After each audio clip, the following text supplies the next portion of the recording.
Hi everybody, my name is Sandy Boucher and welcome back to The Learning Curve. As always, before I start talking about what we're going to do today, I just want to send out a huge thank you, a chimigwich to everyone who has come up to me, said that they've watched the show, that they've loved the show, or even offered topics that we can look at in future episodes. And I've already got 2 amazing guests lined up for shows coming up, so I know you're going to absolutely love them. The reality is every guest I've had on this show I consider a powerhouse, and the next 2 coming up definitely fit that criteria. But having said that, today's show is definitely going to be different because I don't have a guest today. What I have is a ton of information for you, and we're going to discuss a topic that is incredibly important when it comes to diverse work environments, diverse communities, and cross-cultural relations. And that is the topic of privilege. Now, I've come to realize because of the work I do, I attend a lot of meetings and I'm at a lot of events where we're discussing racism, anti-racism techniques, or power or privilege. But what I realized was for people that aren't at those meetings or working in those services, that may not be a discussion you're having, and it may be a topic that you don't understand.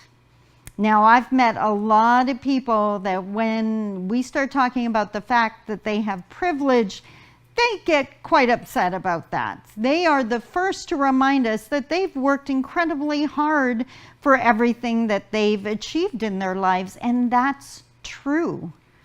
When I talk about privilege, or when we talk about it in the context of anti-racism, we're not talking about the 1% with the silver spoons in their mouth and have never had to work a day. We are talking about the fact that some of us have advantages, or more accurately, don't have challenges that other people in our community absolutely do. One of the things that's most important to remember in this discussion is none of us choose our level of privilege. We didn't choose our parents. We didn't choose where we are born, so there is absolutely no reason to feel guilty about the level of privilege you have. And there's no reason to judge someone if they have less privilege, because they didn't make that choice either. Now, that may sound terribly confusing, which is why I wanted to start the show today by sharing with you a metaphor by Megan Berman. Now, she uses the metaphor of a classroom, and we've all been in a classroom at some point, to explain what privilege is like. So I want you to imagine sitting in one of your high school classes, the rows of desks, and everyone just walks in and randomly chooses a desk. Then the teacher walks in and gives the class the assignment for the day. The assignment is to rip a piece of paper out of their notebook, ball it up into a little ball, and throw it into the waste paper basket located beside the teacher's desk at the front of the classroom. Now, it's not too hard to figure out that the people in the front row are going to have a way easier time getting that piece of paper into the waste paper basket. The people in the middle, well, if they practice and keep trying, and it may take a few tries, but they could get it, or at least some of them will. And the people in the back row are going to have to work incredibly hard to do it. They're going to have to put in a lot of practice and take a lot of attempts. I'm not saying they can't, just saying it's not as easy. That's privilege. And I can honestly say in all the years and all my travels across Canada working with different groups, when I talk to people about privilege, the people in the very front row have absolutely no problem as a norm to own their privilege. They know that Dad owned a business and gave me my first job and bought my first car and introduced me to all the people I needed and put me into an expensive school. They know they've had opportunities, and they're wise enough to realize that most of us don't have that kind of privilege. And then the people in the last rows, that's a lot of my client group. they also realize that they have a lot of challenges that mainstream just doesn't have. And we have to acknowledge that kind of privilege. When you're raised in a northern community that doesn't even have fresh water, where you're still going to have to send your 13 or 14-year-old away from home to live with strangers just to get a high school education, well, they're lacking a privilege that most of us take for granted. It's the people in the middle rows that struggle. Because again, they think that by acknowledging privilege, it implies they didn't have to work hard. But you know what? I know so many people with privilege of varying levels that have worked their tush off to achieve what they have, and I would like to believe that I'm one of those people. Privilege doesn't mean that you didn't have to work hard to get or maintain what you have. It just means other people may have a few more challenges than you. So that's the metaphor I want you to hang on to for this show. I'm going to introduce you to another activist and the work she's done to help you explain privilege or understand privilege even further. And then we're going to end the show with a quiz so you can determine exactly where in that classroom you're sitting. So as always, grab your coffee, get in your comfy chair, and I'll be back in a few minutes as together we walk through the learning curve.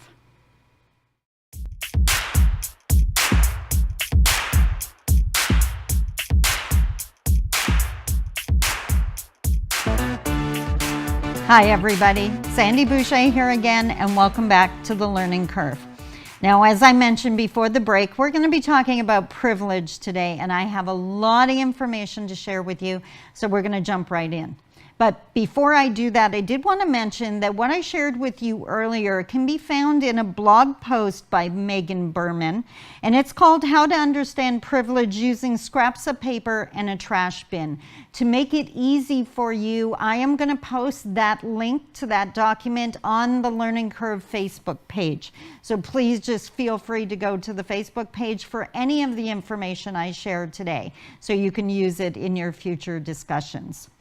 So as promised now, I want to introduce you to another activist, and she truly is someone we reference in these discussions on a regular basis.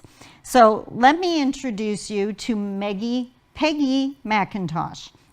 She is an American feminist, anti-racism activist, scholar, speaker, and a senior research associate of the Wellesley Centers for Women. She is the founder of the National SEED Project on Inclusive Curriculum, and SEED stands for Seeking Educational Equality and Diversity.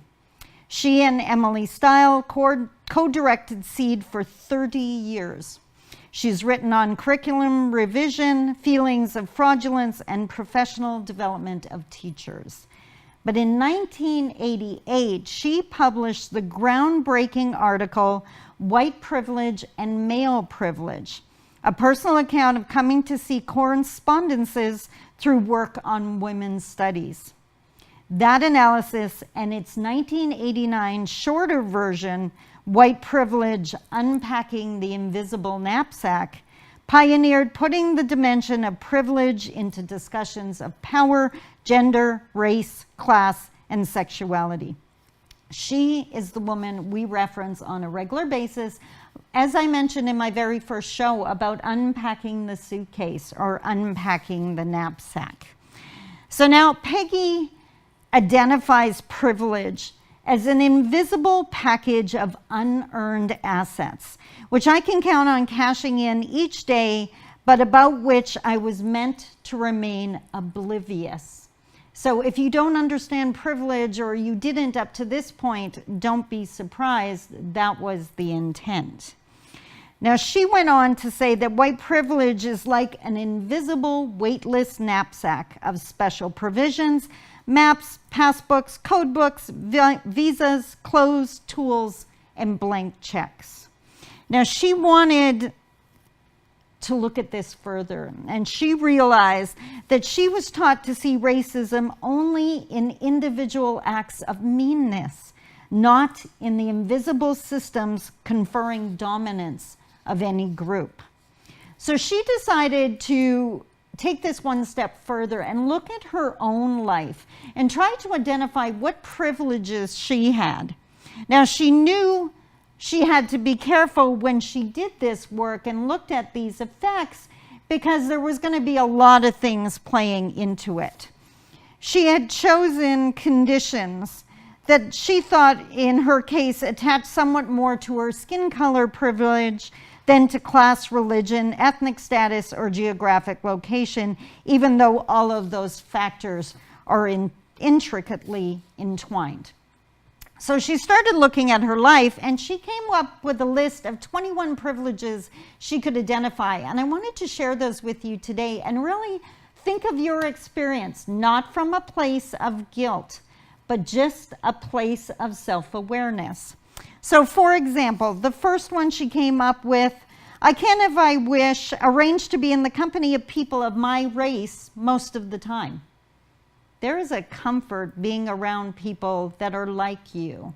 So there's nothing wrong if you have that option, but think of all the people that don't and how they would automatically be uncomfortable.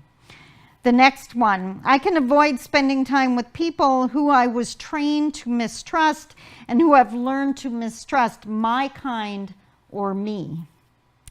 She goes on, if I should need to move, I can be pretty sure of renting or purchasing housing in an area which I can afford and in which I would want to live.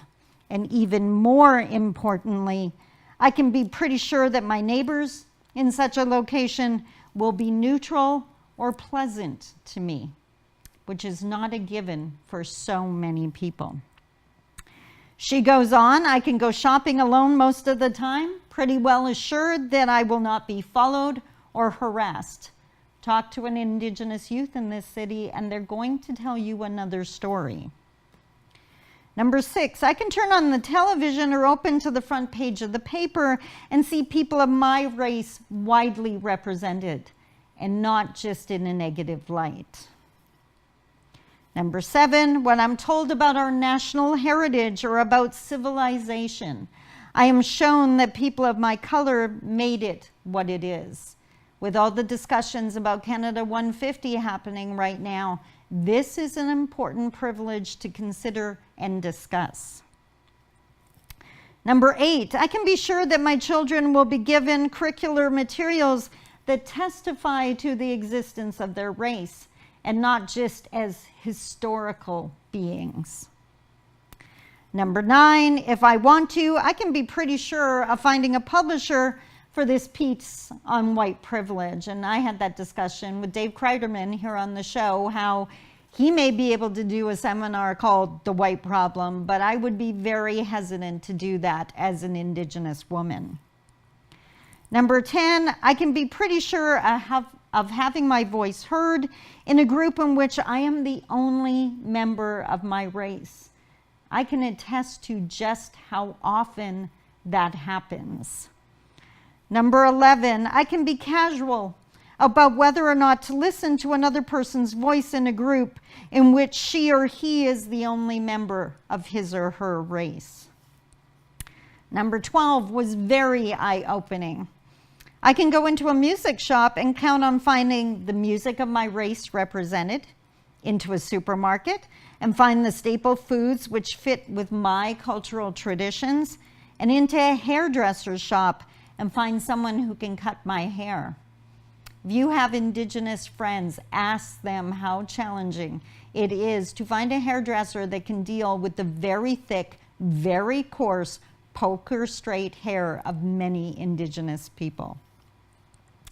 Number 13, whether I use checks, credit cards, or cash, I can count on my skin color not to work against the appearance of financial reliability. And I have many personal stories in that area. Number 14, I can arrange to protect my children most of the time from people who might not like them.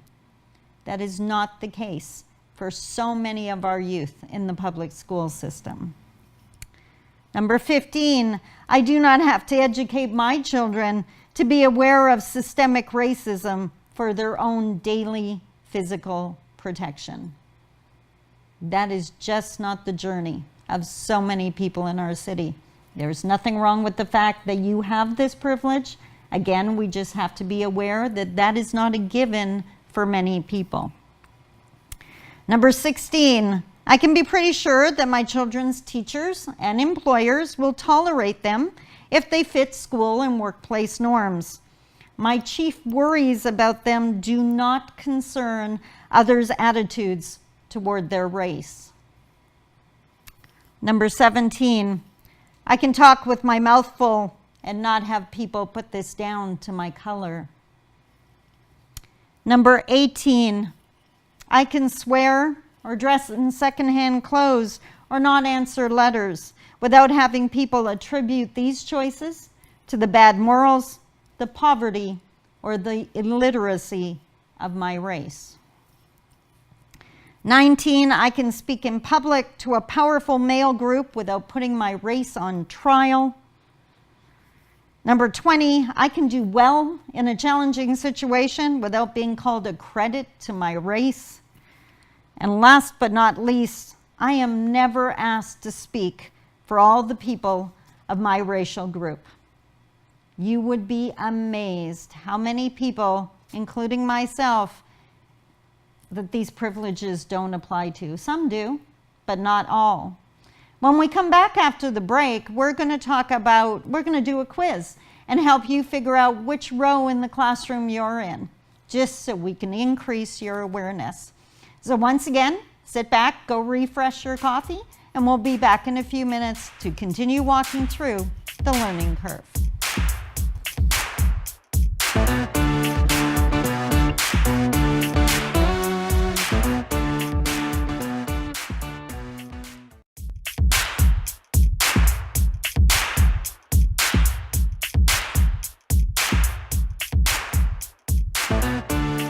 Hi everybody, welcome back to the Learning Curve. So before the break, I introduced you to Peggy McIntosh, and now we're going to look at a quiz that's going to help you decide what level of privilege you have or don't have. Please remember that your success is always determined by you. If you find that you're in that back row of the classroom, that doesn't mean you can't be successful. And if you're in the middle row, yes, you still have to work incredibly hard. This is all about creating awareness of the other people in our community and not about judging each other. So now we're going to continue talking about Peggy, and we're going to look at the quiz, the white privilege checklist. So question number 1. And you're going to notice some similarities with what Peggy did, her own self-analysis, but there's some really surprising questions here, so 20 of them. Number 1, I can arrange to be in the company of people of my race most of the time.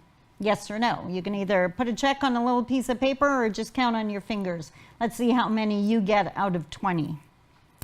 Number 2, I can go shopping alone most of the time, pretty well assured that I will not be followed or harassed. Check mark if that applies to you. Number 3, I can turn on the television or open to the front page of the paper and see people of my race widely represented. If that's true, give yourself a check. Number 4, when I'm told about our national heritage or about civilization, I'm shown that people of my color made it what it is. Yes or no?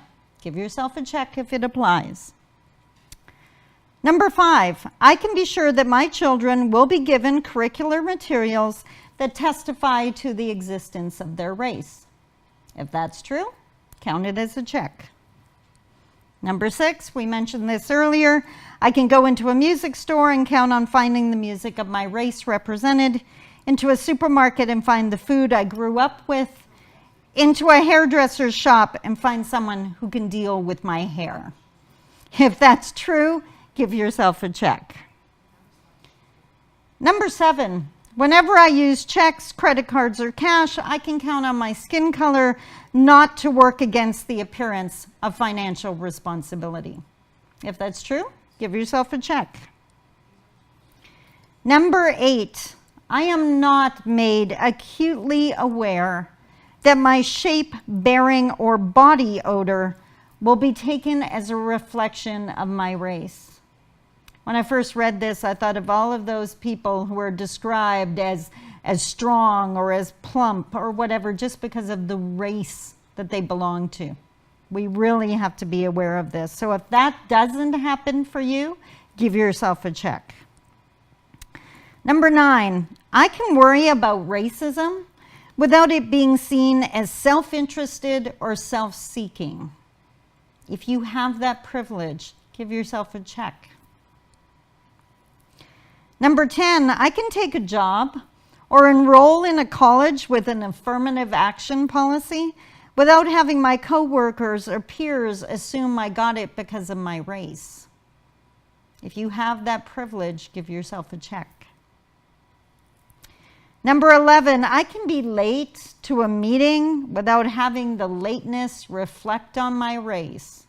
And honestly, the whole concept of quote unquote Indian time is something I want to do a show on, because it's actually based on one of our traditional teachings, and it's just been warped so bad over the years. And that's something we definitely have to clarify. Being late is not an indigenous tradition or trait. Number 12, I can choose public accommodation without fearing that people of my race cannot get in or will be mistreated. If you have that privilege, give yourself a check. Number 13, I am never asked to speak for all the people of my racial group. If you have that privilege, give yourself a check and celebrate that, because there is honestly not a lot worse than that. Number 14, I can be pretty sure that if I ask to talk with the person in charge, I will be facing a person of my race. If you can say that's true, give yourself a check. Number 15, if a traffic cop pulls me over or the government audits my tax return, I can be sure I haven't been singled out because of my race. So many can't say that. If you can, give yourself a check. Number 16, I can easily buy posters, postcards, picture books, greeting cards, dolls, toys, and children's magazines featuring people of my race. If that's true, give yourself a check. Number 17, I can choose blemish cover-up or bandages in flesh color and have them more or less match my skin. Something to consider. If that applies, give yourself a check. Number 18, I can do well in a challenging situation without being called a credit to my race. If you have that privilege, give yourself a check. Number 19, I can walk into a classroom and know I will not be the only member of my race there. If you have that privilege, give yourself a check. And number 20, I can enroll in a class at college and be sure that the majority of my professors will be of my race. So there you have it, 20 questions on privilege, and to help you determine where you're sitting in that classroom. I hope that this has been eye-opening for you. I hope it's been educational, and if nothing else, just increased your awareness. Privilege plays into everything we do. Victim blaming doesn't work. We can't sit back and say, well, if they just tried harder. Not if we don't consider what privileges or lack of privileges they have in the first place. Now, as I promised earlier, if you go to the Learning Curve Facebook page, I am going to have the quiz on there, as well as the link to the blog post, Megan's blog post that I mentioned earlier, so that all that information is there. I encourage you, as always, to use the information that you received today. I truly encourage you to print off that quiz and use it at a family discussion. Talk to your kids, talk to your colleagues and your friends about it. Do the quiz and have that discussion about privilege and power. You work hard for what you've achieved, but there are people out there facing barriers that you may not have to face, and we have to acknowledge and support that.